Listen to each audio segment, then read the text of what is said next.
The United States of America.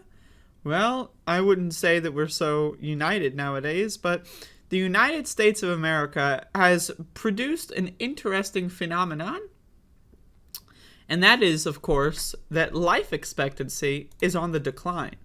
And so I have an article from the NYT here.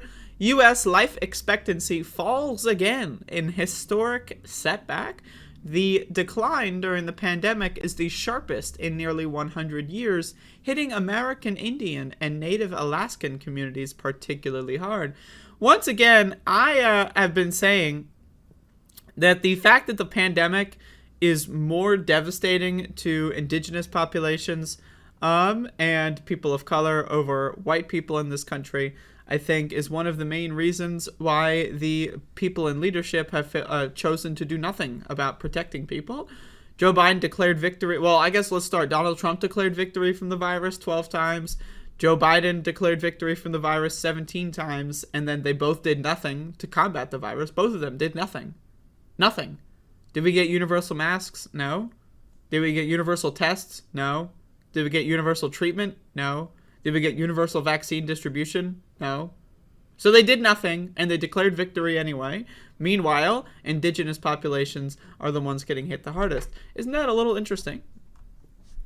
The average life expectancy of Americans fell precipitously in 2020 and 2021, the sharpest two-year decline in nearly 100 years, and a stark reminder of the toll exacted on the nation by the continuing coronavirus pandemic. In 2021, the average American could expect to live until the age of 76, which is pretty fucking low. Federal health researchers reported on Wednesday.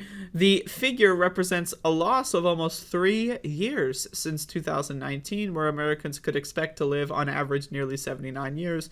The reduction has been particularly steep among Native Americans and Alaska Natives. The National Center for Health Statistics reported average life expectancy in those groups was shortened by 4 years in 2020 alone.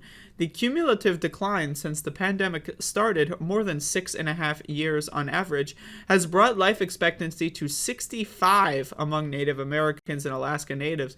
Very conveniently, 65 is when you're able to start cashing in on Social Security checks. I wonder what's going on there. On par with the figure for all Americans in 1944. In 2021, the shortening lifespan was more pronounced among white Americans than among black Americans, who saw greater reductions in the first year of the pandemic. While the pandemic has driven most of the decline in life expectancy, a rise in accidental deaths and drug overdoses also contributed, as did deaths from heart disease, chronic liver disease, and cirrhosis, the new report found. Of course, heart disease and chronic liver disease are a result of Americans eating a shitty fucking diet, right? They feed us poison. You have to understand this. Richard Nixon, right, sent the U.S. Agriculture Secretary to mass manufacture poison so that people wouldn't riot in the streets because of lack of food. So they created the perfect drug, high fructose corn syrup. They put it in everything to make people feel like they were getting more food. Food was more plentiful, theoretically. Now, is it actually food? No, it's poison. But people don't really realize that, and so now, 50 years later, it's created a situation where people, everyone in the country almost, has chronic liver disease or chronic heart disease because of the shitty fucking food in this fucking country, right? Drug overdoses, completely optional. Also, let's fucking go back and look at Richard Nixon, who is a big fucking proponent of the drug war. In fact, he was the first one really in the presidency to make the drug war a huge thing, signing in the the Controlled Substances Act, of course, which makes marijuana a Schedule I drug. But it also, what it does is it creates an unsafe environment for people to use drugs, and people are going to use drugs regardless of whether or not the law says you're allowed to or not. So it creates an unsafe environment where people that do use drugs cannot get help if they want help, if they need help, and it results in them overdosing and dying more often. It also results in a black market where drugs are not regulated, and someone could try buying cocaine. In reality, they're buying fentanyl. They don't know what the dosage they're doing is, and then they end up dying. You know, so this is a situation that's all manufactured. We have created this entire scenario, right? The United States of America is a terror state. They are a terrorist, and the hostages are the American population. Until now, experts have been accustomed to measuring life expectancy changes in increments of months, not years. Even small declines in life expectancy of 1/10 or 2/10 of a year mean that on a population level, a lot more people are dying prematurely than they really should be, said Robert Anderson. This signals a huge impact on the population in terms of increased mortality. So, then the article goes in to talk about how other countries are not really dealing with the same thing. In some countries, life expectancy is going up. But again, I just like this fucking shit, man. Like, Americans are stupid. Like, we need to really think about this. Americans are fucking stupid.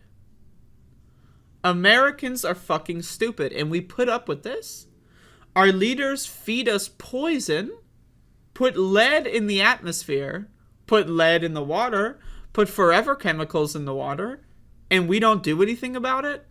Richard Nixon started the war on poor people in this country and started poisoning our food because he was afraid of food riots. Could you imagine in the modern day US a food riot happening and doing anything at all on political discourse? It will never happen, right? Because Americans are content with their poison, right? And also, the poison destroys our bodies. We're not even capable of rioting if we wanted to. This country is on a downward slope. And, I mean, again, we can pinpoint Richard Nixon to the start of that if we want, but it started a lot sooner. It started very, very long time ago, this country's downward slope. In fact, I would argue that this country has been on a downward slope for most of its time period. Maybe let's cut a little bit of slack for World War II, although there's a lot of really fucked up shit going on there too. But either way, this shit's just crazy. And it's sad. Preventable deaths, preventable disease, and we choose to do the opposite. We choose to give more people disease, and we choose to give more people death, and it's fucked up. It's fucked up.